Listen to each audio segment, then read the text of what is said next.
எல்லா தெய்வங்களையும் வணங்கி எனக்கும் இந்த அரிய கலையான ஜோதிட கலையை கற்றுக் கொடுத்த குருவையும் வணங்கி இந்த அருமையான நேரத்தில் நாம் பார்க்க இருப்பது பரணி நட்சத்திரத்தில் பிறந்தவர்களுக்கான பரிகாரம் குறித்து பார்க்கலாம்.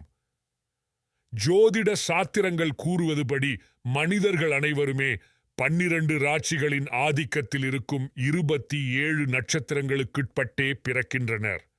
ஒவ்வொரு நட்சத்திரமும் ஒவ்வொரு வகையான குணாதிசயங்களை அந்நட்சத்திரத்தில் பிறக்கின்றவர்களுக்கு கொடுக்கிறது. அந்த வகையில் நட்சத்திர வரிசையில் 2வதாக வரும் பரணி நட்சத்திரம் பற்றியும் இந்நட்சத்திரத்தில் பிறந்தவர்கள் செய்ய பரிகாரங்கள் குறித்தும் இங்கு அறிந்து கொள்ளலாம். 27 நட்சத்திரங்களில் 2வதாக வரும் நட்சத்திரம் பரணி நட்சத்திரம் ஆகும். நவகிரகங்களில் சுகபோகங்களுக்கு அதிபதியான சுக்கிர பகவான் இந்த பரணி நட்சத்திரத்தின் அதிபதி ஆகிறார். சுக்கிரனுக்குரிய நட்சத்திரம் என்பதால் பெரும்பாலும் வசதிமிக்க குடும்பங்களிலேயே பிறக்கின்றவர்களாக பரணி நட்சத்திரக்காரர்கள் இருக்கின்றனர்.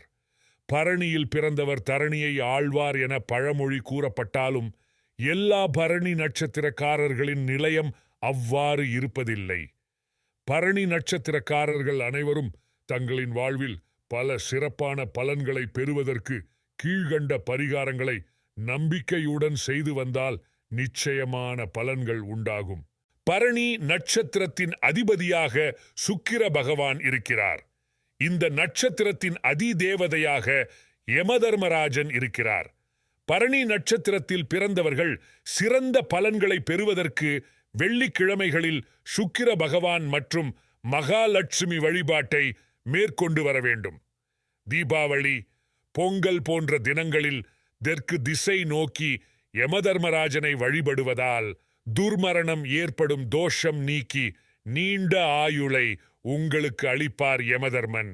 பரணி நட்சத்திரக்காரர்கள் அனைவரும் சிறப்பான வாழ்க்கையை வாழ்கிறார்கள் என கூற முடியாது.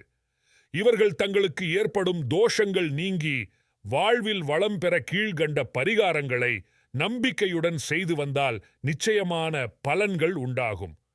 சுக்கிரனுக்குரிய நட்சத்திரங்களான பரணி, பூரம், பூராடம் ஆகிய நட்சத்திர தினங்களில் தஞ்சை மாவட்டத்தில் இருக்கும் கஞ்சனூர் கோவிலுக்கு சென்று சுக்கிர பகவானுக்கு அர்ச்சனை செய்து வழிபடுவதால் உங்களை பீடித்திருக்கும் நட்சத்திர தோஷம் நீங்கும்.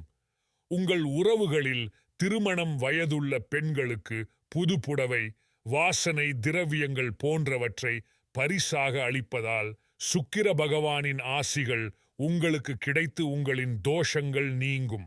நீங்கள் எந்த ஒரு காரியத்திற்காகவும் வெளியில் செல்லும்போது சிறிது சர்க்கரை அல்லது இனிப்பை சாப்பிட்டு வெளியே செல்வதால் காரிய சித்தி உண்டாகி நன்மையான பலன்கள் உண்டாகும். வெள்ளிக்கிழமைகளில் இளம் பச்சை வண்ண உடைகளை அணிந்து கொள்வது உங்களுக்கு பொருளாதார ரீதியான அதிர்ஷ்ட வாய்ப்புகளை அதிகரிக்கும்.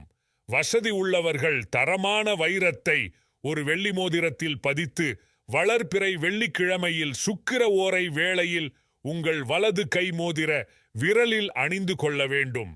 பிற உயிர்களை துன்புறுத்தாமல் இருப்பதும் நாய்கள் பறவைகளுக்கு உணவளிப்பதும் உங்களின் தோஷங்களை போக்கி நன்மைகள் பலவற்றை ஏற்படுத்தும். 3க்கு 3 என்கிற அளவில் ஒரு வெள்ளை நிற காகிதத்தை எடுத்துக்கொண்டு அதில் சிவப்பு மை கொண்ட எழுதுகோல் மூலம் 3 வட்டமான செந்நிற புள்ளிகள் வரைந்து லேமினேட் செய்து உங்கள் பணப்பெட்டி, பர்ஸ் போன்றவற்றில் வைத்துக் கொள்வது உங்களுக்கு பொருளாதார ரீதியில் அதிர்ஷ்டங்களை உண்டாக்கும். உங்களின் நட்சத்திர தினத்தில் பிறருக்கு கடன் கொடுக்கவோ நீங்களும் கடன் வாங்கவோ கூடாது. வீட்டு உபயோகத்திற்கு பரணி நட்சத்திர தினத்தில் உங்கள் வீட்டிற்கு 5 கிலோ சர்க்கரை அல்லது 5 கிலோ கல்லுப்பு வாங்கி வீட்டில் வைப்பது வீட்டில் வீண் செலவுகள் ஏற்படாமல் தடுக்கும் சிறந்த பரிகாரமாகும்.